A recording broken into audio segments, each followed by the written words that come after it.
Banyak juga dia Van. Iya, jebakan ini jebakan Batman ini.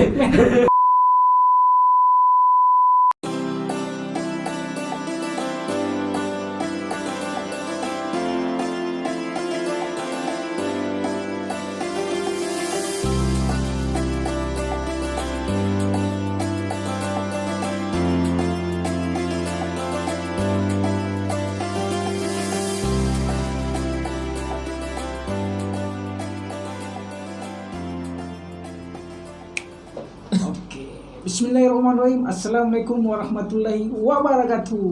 Berjumpa lagi dalam podcast OTT, obrolan santai dari hati ke hati.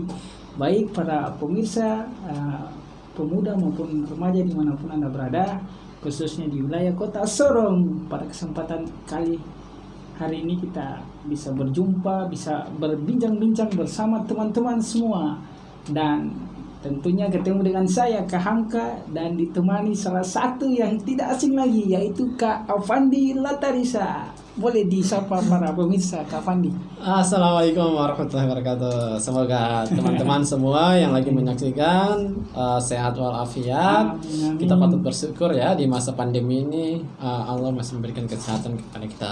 Jangan lupa tonton terus OTT, obrolan dari hati ke hati, supaya teman-teman bisa mendapatkan banyak inspirasi dari kita. Mudah-mudahan obrolan kita ini tidak hanya obrolan yang kemudian tidak bermakna, tapi obrolan yang membekas. Pasti membekas dan bermanfaat tentunya untuk para teman-teman semua. Oke, baik para remaja maupun pemuda dimanapun Anda berada, kita berjumpa lagi, yaitu tentunya dengan akan ngobrol santai, tema-tema yang akan mengupas permasalahan atau problematika yang sering dialami para remaja maupun pemuda dimanapun Anda berada.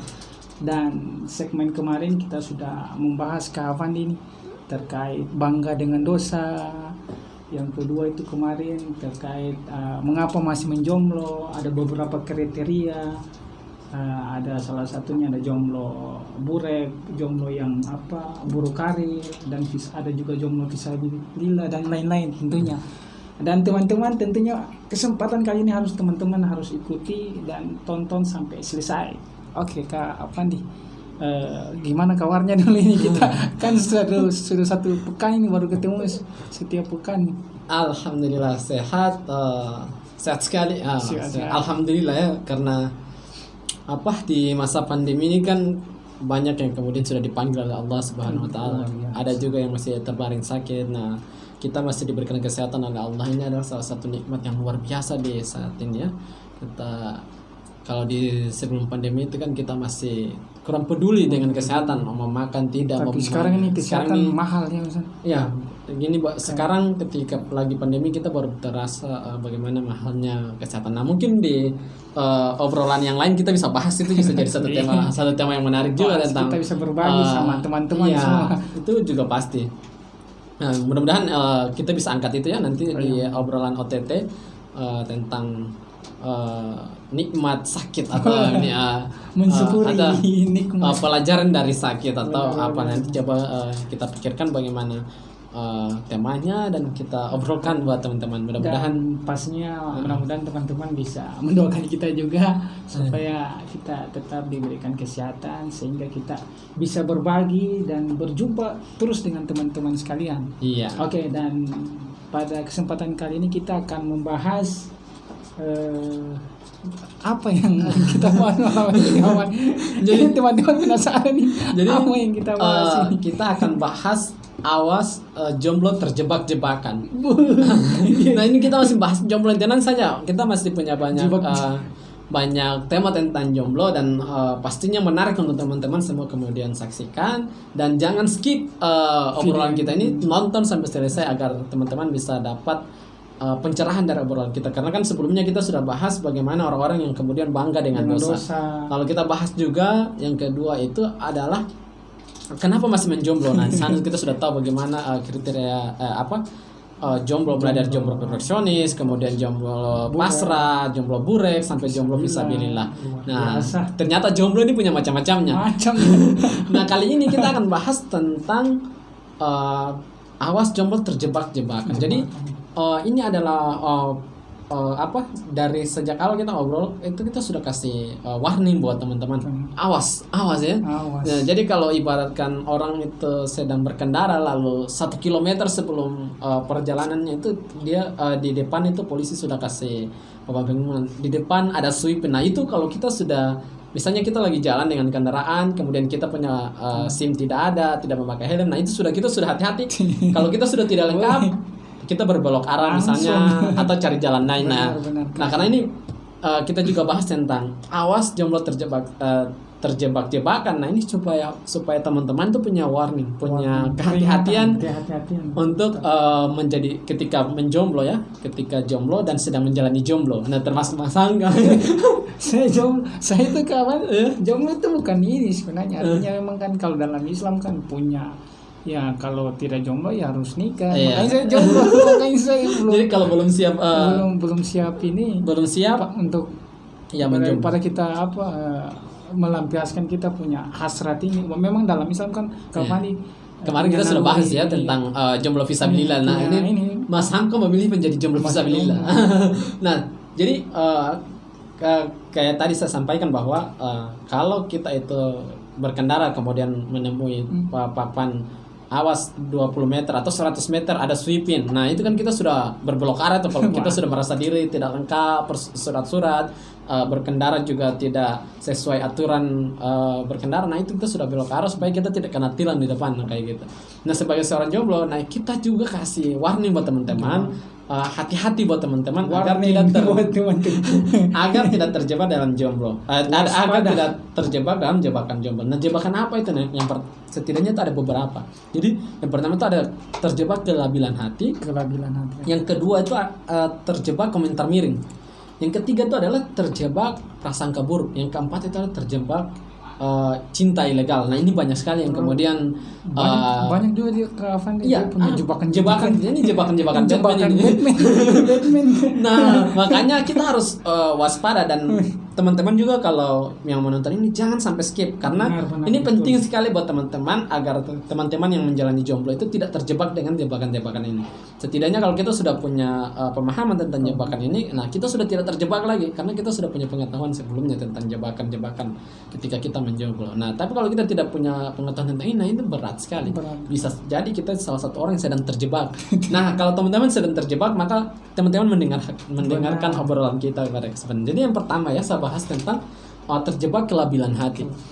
Nah, kita tahu bahwa labil itu adalah kondisi di mana seseorang itu kemudian dia tidak kokoh, dia tidak kuat, kemudian dia rapuh, dia mudah terombang-ambing kalau ibaratkan orang yang tuh buih di tengah lautan yang dia kemudian terombang-ambing. Kalau labil itu kau bagaikan butiran debu. Kalau itu beda lagi itu kondisi itu ya bisa kayak gitu. Jadi kondisi di mana dia itu yang kayak merasa pengen curhat, tidak pengen berteriak sejadi-jadinya, pengen menangis sejadi-jadinya kan bagaimana bergejolak di hatinya itu. Pasti. Dia pengen apa? mengeluarkan tapi kepada siapa dia mau mengadu gitu kan, kepada siapa dia mau mengadu, kepada siapa dia harus bercerita kan. Di rumahnya cuma hanya ada bantal kayak gitu kan, mau bercerita kepada orang tuanya dia malu kayak gitu kan. Apalagi bicara tentang kelabilan hati ini misalnya dia terjadi kepada seorang akhwat. Nah itu berat juga karena kan akhwat itu kalau dia sudah menceritakan apa yang dia rasa itu setidaknya sebagian beban dia itu sudah terselesaikan. Jadi misalnya kalau 100% ya 50 lah. Kalau dia sudah bercerita, nah itu 50 sudah terselesaikan. Tinggal solusi untuk menyelesaikan kelabilan hatinya itu kan. Nah tentu ketika kita bicara tentang kelabilan hati seorang jomblo ini kan tentu adalah pasangan hidupnya. Nah tapi yang kemarin kita sudah bahas bagaimana kalau dia tidak siap, nah kayak gitu kan, dan hal-hal yang lain kayak gitu. Nah maka kita perlu hati-hati jangan sampai kita terjebak dalam kelabilan hati. Nah setidaknya ada sebuah kisah ya, tentang kelabilan hati ini. Jadi kisah tentang tentang Abu Umamah. Jadi Abu Umamah ini adalah salah satu sahabat Rasulullah. Satu ketika Abu Umamah ini sedang bersedih di pojok di dalam masjid. Sementara pada saat itu kondisi di mana orang-orang orang-orang itu lagi beraktivitas seperti biasa normal, lagi ada yang kemudian bertani, ada yang kemudian berdagang, para sahabat kan kayak gitu kan. Jadi tapi ketika saat itu Abu Umamah sedang berada dalam masjid dan sedang meratapi hidupnya. Kemudian Rasulullah bertemu dengan Abu Umamah. Kemudian Rasulullah bertanya, Abu Umamah, apa yang, kan ketika Rasulullah melihat Abu Umamah dengan kondisi raut wajah yang berbeda, lesu, kemudian seolah-olah sedang meratapi kesedihan, kemudian berlinang air mata, kan Rasulullah kemudian bertanya apa yang sedang terjadi. Kemudian Abu Umamah mengatakan kepada Rasulullah bahwa dia itu sedang bingung karena dia punya hutang tapi dia tidak punya uang untuk membayar. Nah, untuk memang melunasi. Ya memang ini adalah kondisi yang berbeda dengan sang jomblo ya. Maksudnya kan saat ini adalah kondisi di mana dia sahabat ini adalah kondisi di mana sahabat terlilit utang, sementara kondisi satu adalah kondisi di mana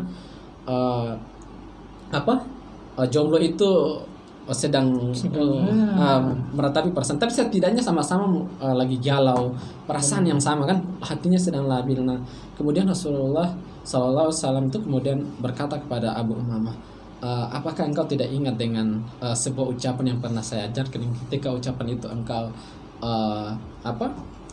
engkau bacakan, maka Allah akan memberikan solusi atas persoalan yang engkau hadapi.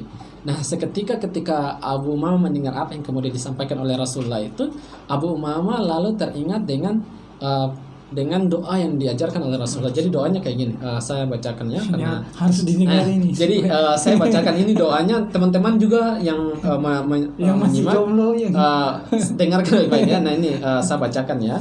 Jadi doanya itu, Allahumma inni a'udzubika minal hammi wal hazani wa a'udzubika minal ajzi wal kasali wa a'udzubika minal jubni wal bukhli wa a'udzubika minal walabatid din wa qahri rijal. Jadi artinya bahwa ya Allah, sesungguhnya aku berlindung kepadamu dari kesedihan dan kesusahan, berlindung kepadamu dari kelemahan dan kemalasan, berlindung kepadamu dari kebahilan dan ketakutan, dan berlindung kepadamu dari lilitan hutang dan tekanan orang-orang. Jadi tekanan orang. Jadi ini adalah salah satu doa yang diajarkan oleh Rasulullah ketika kita itu kemudian punya hati itu tertekan. Nah, jadi ini bisa jadi salah satu solusi buat teman-teman apalagi yang sekarang lagi punya terlilit hutang. Nah, ini doa ini paling pas sekali buat teman-teman. Misalnya sudah jomblo terlilit hutang lagi, ini seperti sudah jatuh tertimpa tangga. Tapi mudah-mudahan teman-teman yang lagi jomblo tidak mengalami hal itu, supaya tidak mengalami kelabilan hati yang bertubi-tubi ya. Yang kedua itu tadi kan kita berbicara tentang kelabilan hati. Yang kedua tuh terjebak komentar miring. Nah, ini juga seperti bagaimana? Ini juga salah satu tantangan tersendiri buat para jomblo kan. Kalau jomblo itu antum belum nikah lagi, nanti lama-lama tidak laku-laku lagi. Biasanya kayak gitu. Langsung itu kawan. Biasanya itu kayak apalagi kalau menjomblo baru datang di acara teman yang ada nikah, kemudian pas di situ teman-teman seangkatan ngumpul sudah pada nikah semua. Itu kan ada yang punya anak. Aduh, kok tidak malu sama dia, ini sudah dari SMA, setelah lulus SMA sudah menikah, kamu sudah kuliah selesai, masih tunggu apa lagi? Misalnya kan gitu, aduh itu apa jomblo permanen. Itu kalau terjawab komentar miring tuh, masya Allah itu berat sekali. Maksudnya kalau dibilang tuh seperti ada jarak yang menusuk cek. Sakitnya tuh dia di dalam. Sakitnya tuh di sini. Nah, jadi kayak gitu. Jadi nah ini hal-hal seperti ini memang kita perlu solusi untuk mengatasinya. Salah satunya itu, nah kita itu perlu menyaring. Jadi telinga kita itu adalah salah satu anugerah yang diberikan oleh Allah Subhanahu wa taala kepada kita untuk mendengar kan, untuk dipergunakan untuk mendengar, tapi tidak semua hal yang kita dengar itu kita masukkan ke hati. Termasuk cibiran-cibiran miring, komentar miring nih. Antum ini masih jomblo. Iya sudah. Misalnya, antum kenapa masih sendiri? Nah, antum kita tinggal menjawab. Nah, ini mungkin salah satu solusi buat teman-teman ya, kalau buat misalnya kalau sebaiknya kan kita kemudian berdiam, dan tidak membalas kan. Kalau misalnya kita tidak ya diam saya pasti ya itu berlalu begitu saja. Tapi kalau kita nggak enak juga, kita harus punya jawaban-jawaban yang perfeksionis lah, jawaban-jawaban yang perfect lah, tidak malu-maluin gitu. Jadi kalau kenapa antum masih sendiri, misalnya kalau ada pertanyaan kenapa masih sendiri, lihat dia sudah menikah. Nah kita tinggal menjawab saja, lihat bendera itu berkibar sendiri, tapi dia berkibar bukan karena kesepian, dia berkibar untuk ditinggikan dan dihormati. Nah kayak gitu. Atau ada lagi cibiran-cibiran yang lain, misalnya sendal saja sudah berpasangan, kamu kapan? Kapan belum juga ketemu pasangan. Nah, kita bisa jawab kalau misalnya ada komentar-komentar kayak gitu, misalnya ya setidaknya saya tidak menjadi sendal yang diinjak-injak, tapi sendal yang buat menopang, kemudian melindung orang-orang lah kayak gitu. Jadi kita jadi jomblo yang harusnya kayak gitu. Jadi punya jawaban-jawaban yang perfect lah buat menangkis. Atau kalau yang dibilang ini lihat temanmu sudah bahagia setelah sudah menikah, kamu nih jomblo kayaknya galau terus kan. Nanti kita tinggal jawab saja ya, kita pengen menjadi jomblo seperti matahari yang sendiri tapi siap menyinari dan menerangi setiap orang. Nah kayak gitu. Nah tapi kalau kita jawab jawaban seperti ini, kita juga harus siap kita menjadi jomblo yang memang produktif kan. Selain produktif dalam karir, dalam aktivitas, kita juga gencit dalam aktivitasnya, biar ketika kita mengatakan begitu, ini sesuai dengan omongan dan perbuatan itu sesuai kayak gitu, biar kita tidak dibully lagi gitu. Nah, kamu ini ngomong doang. Ngomong doang gitu. Tidak sesuai dengan. Nah, itu. Nah, perkataan. Jadi dalam Quran surat Al-A'raf ayat 179 itu juga Allah Subhanahu wa taala berfirman bagaimana kemudian kita itu jangan sampai menjadi orang yang kemudian mempunyai mata, kemudian mempunyai telinga, mempunyai hati, tapi tidak dipergunakan untuk mendengar dan merasakan ayat-ayat Allah Subhanahu wa taala. Karena itu Allah akan memberikan siksa yang sangat pedih. Nah, seharusnya telinga kita itu kita pergunakan untuk menyaring hal-hal yang baik saja. Kemudian hal-hal yang baik, kalaupun ada hal-hal yang buruk, itu kita masukkan dari telinga kanan, kita keluarkan di telinga kiri. Tidak perlu masukkan ke hati, tapi yang kita gunakan telinga kita itu adalah untuk dengarkan yang baik, hadis Rasulullah, ayat-ayat Rasul, ayat-ayat yang difirmankan oleh Allah Subhanahu wa taala. Kemudian kita dengar, kita masukkan ke dalam hati, kita simpankan dalam hati kan gitu kan. Jadi kita itu dalam Quran surat Al-A'raf itu kan ayat 179 itu kita menggunakan mata kita untuk melihat kebesaran Allah Subhanahu wa taala. Kita menggunakan pendengaran kita untuk mendengar ayat-ayat Allah Subhanahu wa taala. Lalu kita menggunakan perasaan kita untuk merasakan. Nah, kayak gitu kan, jangan sampai kita kemudian menjadi orang-orang yang justru yang dimurkai oleh Allah Subhanahu wa taala. Makanya penting kita untuk memanfaatkan telinga kita ini dengan benar. Jadi cibiran-cibiran miring itu ya kita dengar dan kasih keluar. Tidak perlu masukkan di hati. Nah, yang selanjutnya itu adalah terjebak prasangka buruk. Nah, ini paling penting juga buat teman-teman yang lagi jomblo, agar teman-teman itu tidak memiliki prasangka buruk. Karena sebagian dari teman-teman itu bukan sebagian, ini ada yang kemudian orang itu berprasangka buruk tanpa sadar. Jadi karena kan Allah itu kan menciptakan sesuatu itu berpasang-pasangan. Misalnya Allah itu menciptakan laki-laki dan perempuan, jomblo dan menikah kayak gitu kan, kaya dan cukup kan berpasang-pasangan. Nah begitu juga jomblo ini kan, jadi jomblo dan orang yang sudah menikah kan kayak gitu. Nah kadang orang itu bukan kadang sih, tapi ada orang yang kemudian merasa karena kulitnya sudah hitam, wajahnya pas-pasan, kantongnya juga apa adanya, kemudian aduh saya kayaknya terlahir takdir seperti ini deh. Jadi saya memang tidak saya pasrahkan. Saya tidak terlahir seperti ini. Jadi nah ini hati-hati, karena itu bisa jadi prasangka buruk kepada Allah Subhanahu wa taala. Padahal manusia itu adalah sebaik-baiknya ciptaan Allah Subhanahu wa taala. Kita diciptakan akal, diciptakan tangan yang luar biasa. Jadi jangan sampai kita itu hati-hati ke hal-hal kayak gini. Itu bisa jadi ini adalah secara tidak langsung kita sedang berburuk sangka kepada Allah Subhanahu wa taala. Bahkan dalam Quran surat Al-Fat ayat 6 itu Allah Subhanahu wa taala mengingatkan orang-orang yang kemudian berburuk sangka kepada Allah Subhanahu wa taala. Makanya jangan sampai kita menjadi orang yang menjadi berburuk sangka terhadap. Jadi kita tetap harusnya optimis dan kemudian berpikiran positif ketika ketika misalnya kita ini telah mencoba untuk melamar seseorang, tapi cobaan kita itu lamaran kita ditolak.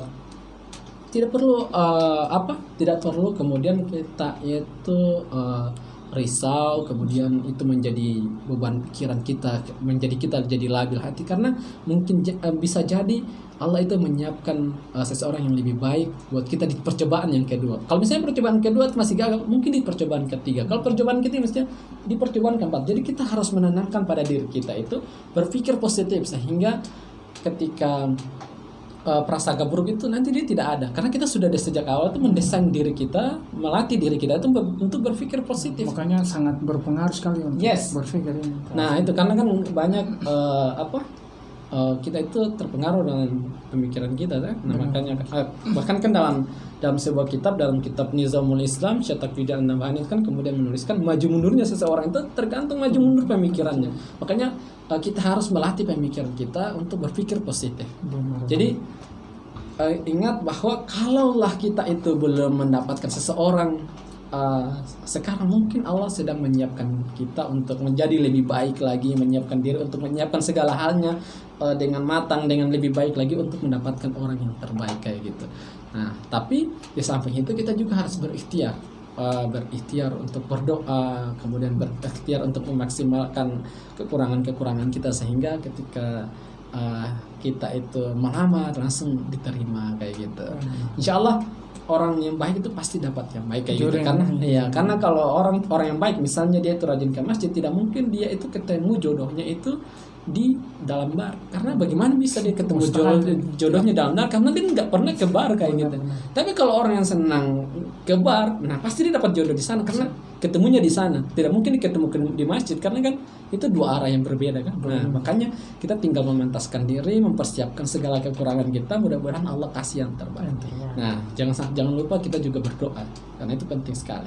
Nah selain itu kita juga menghindari kemaksiatan itu. Nah, yang terakhir itu adalah terjebak cinta ilegal. Nah, tadi kan kita sudah bahas tentang kelabilan hati, terjebak kelabilan hati. Yang kedua itu kita bagaimana terjebak komentar miring. Yang ketiga itu adalah terjebak prasangka buruk. Yang keempat ini adalah terjebak cinta ilegal, dan ini banyak sekali hari ini, dan bahkan kita itu menjadi orang yang sendiri di tengah-tengah keramaian begitu, menjadi orang-orang yang beda di antara orang-orang yang kebanyakan itu sama. Nah misalnya hari ini Mas Hamka memilih untuk menjadi jomblo fisabilillah, di luar sana itu banyak orang yang kemudian pacaran, dan semua banyak buku, bahkan banyak penjelasan Ustadz yang sudah membahas tentang pacaran ini ya, tentang terjebak dalam cinta ilegal ini. Kita tidak perlu membahas lagi, itu sudah terang benderang lah bagi kita bahwa dalam Islam itu tidak ada pacaran kan, yang ada itu ta'aruf, khitbah, nikah. Nah kayak gitu. Jadi jangan sampai kemudian teman-teman itu terjebak dengan cinta ilegal, karena biasanya itu kalau kita sudah lama menjomblo, apalagi sudah lama menjomblo dan tiba-tiba ada si dia yang datang yang memang ini bisa menyejukkan hati kita, senyumnya manis, kemudian dia datang dengan membawa janji palsu, bisa jadi kita langsung tergoda dan terpengaruh itu. Nah itu apalagi dalam kondisi hati yang sedang labil, sering curhat di tempat yang salah. Wah sudah, akhirnya jadinya terjebak cinta ilegal. Nah itu hati-hati sekali. Apalagi kan kalau misalnya seorang akhwat itu kan senang untuk bercerita kan, mencurhat, karena dia ketika dia bercerita itu sebagian masalahnya itu sudah terselesaikan. Nah kalau keseringan curhat ke lawan jenis, ke laki-laki, bisa jadi terjebak cinta karena sering curhat. Nah itu makanya hati-hati dengan terjebak cinta ilegal. Nah semoga teman-teman ketika sudah mendengar penjelasan kita pada kali hari ini, teman-teman bisa menjadi waspada, sehingga teman-teman itu tidak terjebak dalam jebakan jomblo ini. Karena jangan sampai teman-teman terjebak dalam kelabilan hati, lalu terjebak dalam komentar miring, terjebak dalam prasangka buruk, lalu itu semua menyebabkan teman-teman terjebak dalam cinta ilegal ini. Mudah-mudahan saya sih berharap teman-teman semua menjadi jomblo fisabilillah, jomblo yang tidak terjebak, tidak mudah terpengaruh, tidak mudah hati itu menjadi labil. Nah insya Allah nanti jadilah jomblo yang meskipun teman-teman itu jomblo tapi tetap mempesona. Nah, insya Allah nanti kita akan bahas itu. Kita akan lanjutkan nanti. Nah, yang penting teman-teman jangan skip obrolan kita, nonton terus obrolan OTT. Insya Allah kita akan hadir dengan sajian-sajian yang menarik yang kemudian menginspirasi teman-teman semua tentang dunia perjombloan. Mungkin itu dari saya pada kesempatan kali ini. Oke, Kak Fandi, terima kasih sudah menyampaikan dan kepada teman-teman semua, para remaja maupun para pemuda, dan semoga bermanfaat untuk kita semua tentunya, amin ya robbal alamin. Dan bagi teman-teman semua, jika video kali ini sangat bermanfaat, silakan teman-teman bisa di like, comment, share, dan di subscribe sehingga teman-teman bisa mendapatkan notifikasi di video-video berikutnya. Demikian obrolan santai kita pada kali ini. Saya mengucapkan billahi taufiq wal hidayah. Wassalamualaikum warahmatullahi wabarakatuh.